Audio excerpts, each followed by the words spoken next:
cosas víctimas de espionaje por parte de funcionarios del ejército. Conoce bien la historia de la institución militar durante el siglo XXI. Queremos conversar con él. Mauricio, ¿cómo estás? Muy buenas tardes. Gracias por hablar con nosotros.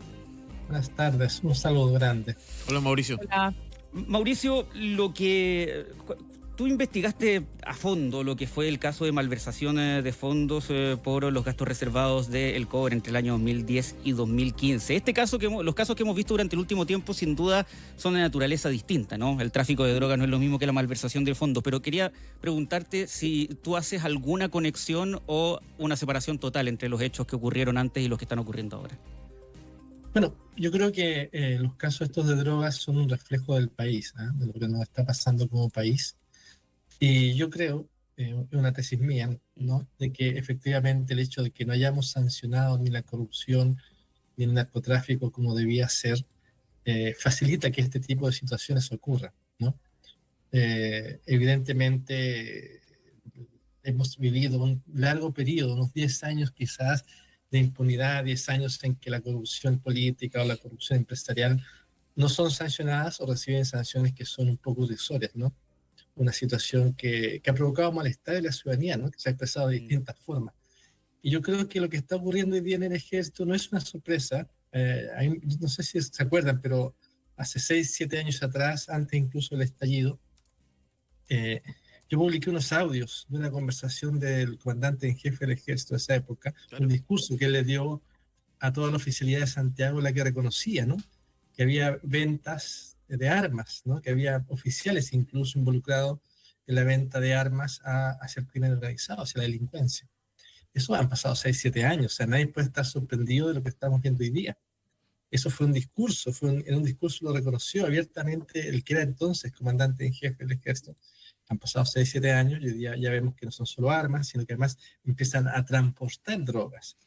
Y eso, por supuesto, es complejo, pero es un reflejo de lo que nos está sucediendo como país, que, ojo, no es un problema de aplicar más penas, es un problema de que las instituciones no funcionan y que hay decisiones, incluso en la Corte Suprema, que van contra la idea de poder perseguir adecuadamente estos delitos. Mauricio, hoy día temprano el ministro Cordero decía que no está comprometida la seguridad nacional en este caso, en esta situación. ¿Tú coincides con ese diagnóstico considerando todos los antecedentes que se han puesto sobre la mesa y además los antecedentes históricos que tú nos acabas de aportar? O sea, probablemente la seguridad nacional no, pero evidentemente hay un quiebre en la disciplina, ¿no? Cuando tú ves que los generales roban, hacia abajo, si los generales cometen delitos, ¿no?, hacia abajo, por supuesto que también pueden hacerlo, ¿no? No es esta la primera vez que tenemos un evento de esta naturaleza. Recordemos que han habido robos, ¿no?, de balas, robos de armamento. No es el primer evento, o sea, no deberíamos estar sorprendidos, deberíamos estar preocupados, ¿no?, de que esto siga y que tenga estas expresiones. Pero esto no es la primera vez, y esto se viene diciendo desde hace 6, 7 años, lo vienen reconociendo las autoridades del ejército hace 6, 7 años. Lo que pasa es que ahora estamos viendo que ya no solo hay un vínculo en que se comercian armas, ¿no?, o se permite que ingresen a robarlas, sino que además estamos viendo que están traficando drogas, ¿ya? Ese es el cambio que estamos viendo ahora. Pero este vínculo entre algunos miembros, ¿no?, de las Fuerzas Armadas y el narcotráfico es algo que venía hace un rato. Estamos conversando con Mauricio Weyb, el periodista y autor de Traición a la Patria. Ahora, lo que sí puede haber cambiado, Mauricio, quizás es las organizaciones con las que hay relación, porque, claro, me imagino que antes podría haber sido relación con algunas organizaciones narcotraficantes locales, pero ahora el quizás factor internacional, la idea de grupos transnacionales, como el Tren de Aragua, le puede agregar una cuota de gravedad a la situación. Claro, lo que pasa es que como país no tenemos ninguna estructura para poder combatir el crimen organizado. No tenemos experiencia ni para investigarlo los periodistas, ni tenemos experiencias ni las policías, ni el Estado, ¿no? Yo creo que es un tema que hay que tomarlo con mucha seriedad, que una de las mayores amenazas que tenemos es el crimen organizado, que hasta hace unos años atrás no habían logrado permear quizás las instituciones. O sea, actuaban, pero dentro de sus comunidades, ¿no? Ahora lo están un poco traspasando. Y creo que eso hay que generar políticas que permitan eso y que impedir que eso se expanda, ¿no? Pero, insisto, no es solo un tema de aplicar mayores penas, porque claramente no ha funcionado, es algo mucho más complejo que eso, ¿no? Pongo un ejemplo súper simple, algo que no está arriba de la discusión, pero que es súper simple. Por ejemplo, en los últimos fallos la Corte Suprema cambió el criterio de prescripción de los delitos. Y con ese cambio de criterio de la prescripción de los delitos, hoy día los delitos prescriben 2 años antes, desde que empiezan las investigaciones, ¿no? Entonces eso evidentemente va a generar un problema, porque la policía, el Ministerio Público van a tener menos capacidades para poder demostrar los delitos y para poder obtener sanciones. Pero eso es porque la Corte Suprema se le ocurrió hace un par de meses cambiar la jurisprudencia de un día para otro. Sí. Mauricio, ¿No? Sí, te quiero preguntar respecto del rol de las instituciones acá, porque hemos escuchado mucho en los últimos días hablar sobre la justicia militar, ¿no es cierto? A propósito de esta disputa, este choque que se dio entre el Tribunal Especial y la Justicia Ordinaria, donde se investiga este delito, la fiscal que salió también a decir no me han entregado la suficiente información. Hubo una situación bien tensa que igual se apagó rápido, ¿no? Pero fue bastante tenso, me parece a mí. Ahora te quería preguntar respecto del verdadero rol de la justicia militar en nuestro país. bueno, ¿Cómo lo que pasa es que ¿Está funcionando bien en ese sentido? ¿Cumple con su cometido propiamente tal? ¿O debiese tener más peso? bueno, aclaremos lo siguiente, la justicia militar funciona para perseguir, castigar delitos militares, delitos propios de la función militar. Entonces, la teoría que ha sostenido históricamente, por ejemplo, el Consejo de Defensa del Estado, es que en realidad ni el narcotráfico ni la corrupción son funciones militares, lo que es obvio. Entonces eso tiene que investigarlo el mundo civil, porque ¿qué pasa si, por ejemplo, resulta que no solo están involucrados unos soldados, sino que están involucrados oficiales? ¿Quién los va a investigar? Entonces es muy importante. Fíjate que el Milico Ogate empieza a avanzar la investigación cuando pasa a manos de la justicia civil, cuando hay un juez civil en justicia militar.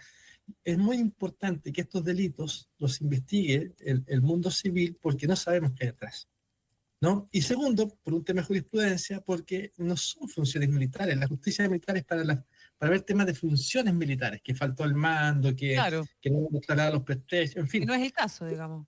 No es el caso, esta no es una función militar, ser narcotraficante no es una función militar, ¿no?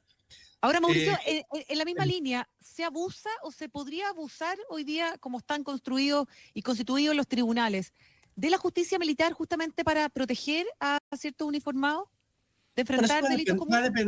mira, va a depender de cómo opere la justicia militar. La justicia militar es más intrusiva, ¿no? En algún punto los jueces militares tienen más poderes que el fiscal, muchos más, sin duda, porque es una justicia antigua, intrusiva, ¿no? Pero al mismo tiempo es muchísimo más lenta, ¿no? Es mucho más lenta. Y eso, bueno, genera un conflicto, ¿no? Eso genera un conflicto porque los casos en el sistema antiguo, todos lo sabemos, pueden durar 20 años, y en 20 años ya no hay nada que perseguir, ¿no? Entonces me parece que si bien también hay un problema con los plazos hoy en la justicia civil, pero no duran 20 ni 30 años, ¿no? En la justicia antigua hay casos que han durado 50 años, ¿no? Entonces, claramente cuando los casos duran tanto ya no opera la justicia. Mauricio, tú que has investigado casos de este tipo, ¿sientes que actualmente se mantiene todavía cierta incomodidad al momento de hablar o denunciar corrupción en instituciones como las Fuerzas Armadas? No solo, evidentemente, dentro de las instituciones que son apuntadas, sino que incluso, te lo quiero preguntar súper honestamente, como en el medio, como la idea de que hablar de corrupción es como no se vaya a malentender que se está cuestionando a la institución porque sí, o por una razón ideológica, o sin pruebas. Yo creo que ya no. Yo creo que a esta altura, o sea, es incómodo hablar de corrupción en todas las instituciones civiles y militares, ¿no? A todos les molesta cuando los periodistas denunciamos algo o cuando la justicia se pone a investigar algo. Pero creo que a esta altura ya nadie puede mirar el techo y decir, mira, esto es un ataque. No, o sea, son casos de narcotráfico, ¿no? Si esto ocurriera, no sé, en el Sename sería igual de grave, ¿no? Si esto ocurriera no sé, en un colegio sería igual de grave. Ahora, hay una gravedad adicional en este caso y es que estamos hablando de bandas armadas al interior de las Fuerzas Armadas. Eso es muy grave, ¿no? Eso empezar a cruzar la línea hacia la situación de países, no los voy a nombrar, pero países que son mucho más precarios en términos democráticos que nosotros. En Chile hubo un ingreso masivo de inmigrantes que partió en los últimos años del segundo gobierno de Bachelet y durante casi todo el gobierno de Piñera, ¿no? Hubo un ingreso masivo de migrantes sin control, ¿ya? Que es distinto a las migraciones anteriores, que fueron, yo creo, bastante positivas, pero ahí hubo una migración sin control, ¿no? Sin ningún tipo de atajo, e incluso incentivada, malamente incentivada, porque puede haber políticas inteligentes de incentivo a la migración y positivas, pero en este caso creo que fue todo una mala comedia, ¿no? En fin. Y eso generó, ya creo que generó un conflicto para todos, para los extranjeros que vivían, o sea, en Chile que habitualmente sin ningún problema. O sea, se generó una migración compleja con una presencia de crimen organizado que es difícil, que va a ser difícil de combatir y que va a ser uno de nuestros grandes problemas en los próximos años, ¿no? Especialmente en el norte del país. Que, ojo, es de ahí donde tenemos los temas, ¿no? Sí. La droga del norte. Sí.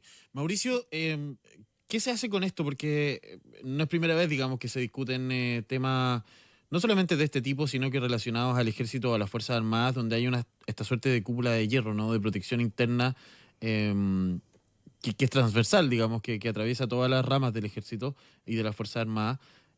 Pero ¿cómo se puede, no sé si desmantelar es la palabra, pero cómo se puede indagar más hasta esclarecer hechos que, en este caso, el narcotráfico, pero ya hemos visto otros también, como los de espionaje, hemos visto, bueno, si uno se remonta incluso mucho más atrás, está este pacto de silencio, ¿no?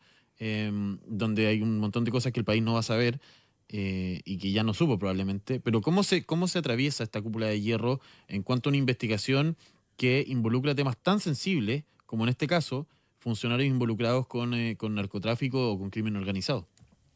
Mira, yo creo que en todas las instituciones hay personas que entienden que hay que recuperar la república, por así decirlo. Hay que recuperar, digamos, una cierta fortaleza democrática que se ha resquebrajado. Pero también hay personas que de manera bastante torpe, ¿no? Toman decisiones contrarias a eso. A mí las declaraciones del jefe de la FACH me parecieron absolutamente fuera de lugar. O sea, más allá de que si era o no legal, la verdad es que un simple soldado o un general no tiene ninguna autoridad para cuestionar a un presidente. Y cuando eso ocurre, la señal hacia la tropa es atroz, ¿no? Entonces yo creo que es muy importante recuperar la institución y a mí me parece de verdad muy grave lo que está haciendo la Corte Suprema, es de la máxima gravedad.